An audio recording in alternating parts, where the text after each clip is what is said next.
For more than 300 years, a single family of outsiders from the steppes of Central Asia ruled over India. They arrived with steel, with gunpowder, but they stayed to build one of the richest empires in all of history, completely reshaping the subcontinent along the way.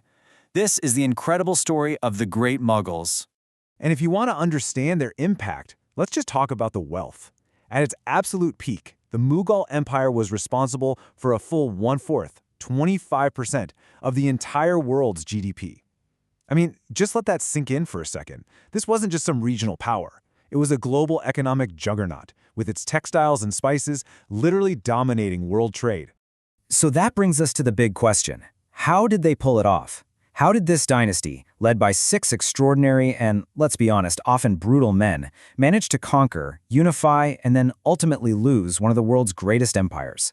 Okay, let's start at the very beginning, with the violent, messy, and totally uncertain birth of the empire under its first 2 and very different rulers. First off, what about that name? Mughal. It's just a Persian word for Mongol. And this wasn't just a label, it was a huge claim to an incredible and, frankly, terrifying heritage. It meant they were direct descendants of both the conqueror Timur and the legendary Genghis Khan himself. The founder, a man named Babur, lived a life that sounds like it's straight out of a movie.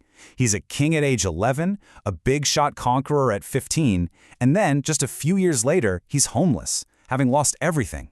But what's so amazing is his sheer refusal to give up.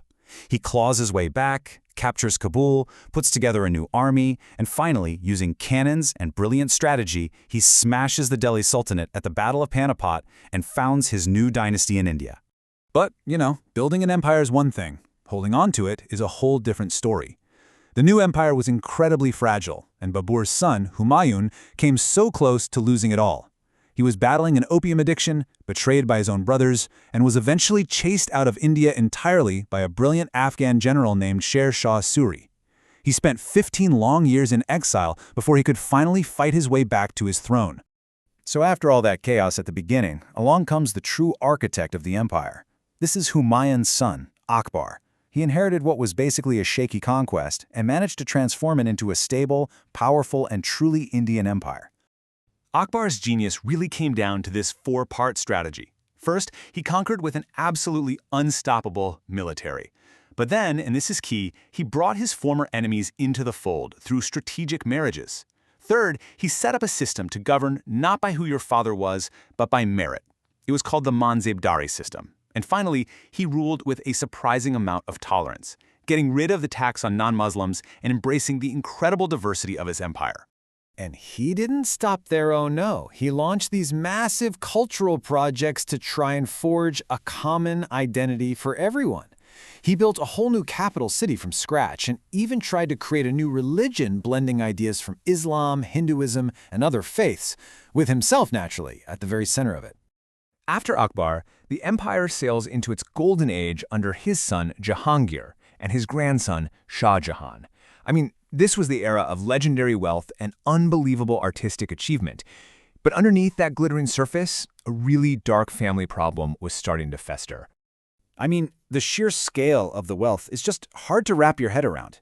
Shah Jahan's Taj Mahal cost an astronomical 5 million rupees. Now, to put that in perspective for you, his entire new capital city, a place called Shah Jahanabad, cost only a little more than that, 6 million. He spent almost as much on a tomb as he did on a whole city. And this timeline, well, it reveals a really dark, repeating pattern. See, in their Turco-Mongol tradition, all sons had a legitimate claim to the throne. This created a brutal, non-stop cycle of rebellion. So Jahangir rebels against his father, Akbar. Then Shah Jahan rebels against his father, Jahangir. And, you guessed it, Shah Jahan's own son would do the exact same thing to him. It was like a fatal flaw built right into the dynasty's DNA. Shah Jahan was anything but humble. This guy's ego was on another level. He saw himself as a ruler chosen by destiny, even adopting this grand title, which was a direct callback to his ancestor, Timur. In his own mind, he wasn't just a king. He was a cosmic event. And this cycle of rebellion brings us to the last of the great Mughals, Aurangzeb. He was, without a doubt, the most competent, the most pious, and also the most controversial of them all. A man who expanded the empire to its absolute biggest, while at the same time planting the seeds of its complete destruction. And here's where you see the central contradiction of his reign. It's like there were two different Aurangzebs. On one hand, you have this devout, Orthodox Muslim who brought back the tax on non-Muslims and banned stuff like music at court.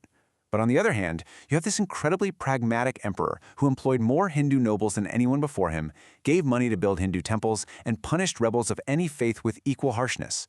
His defining obsession became conquering southern India, the Deccan, and this obsession turned into an endless 25-year-long quagmire.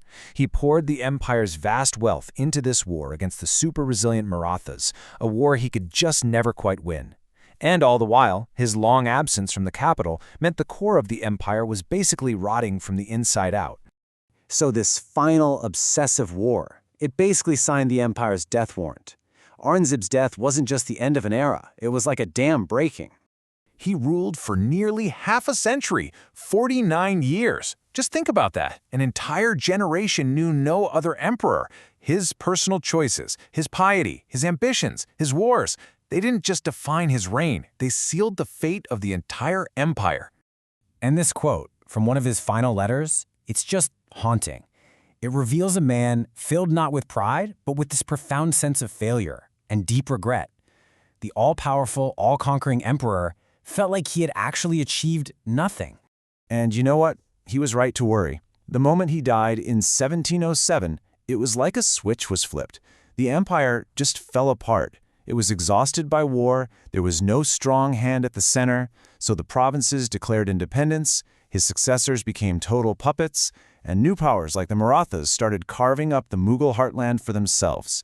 So after all that, what are we supposed to make of this incredible story? Was the Mughal Empire a golden age of wealth and art and unity? Or is it really a cautionary tale about how the personal ambitions, the family feuds, and the fatal flaws of just a few powerful men can bring even the mightiest of empires crashing down?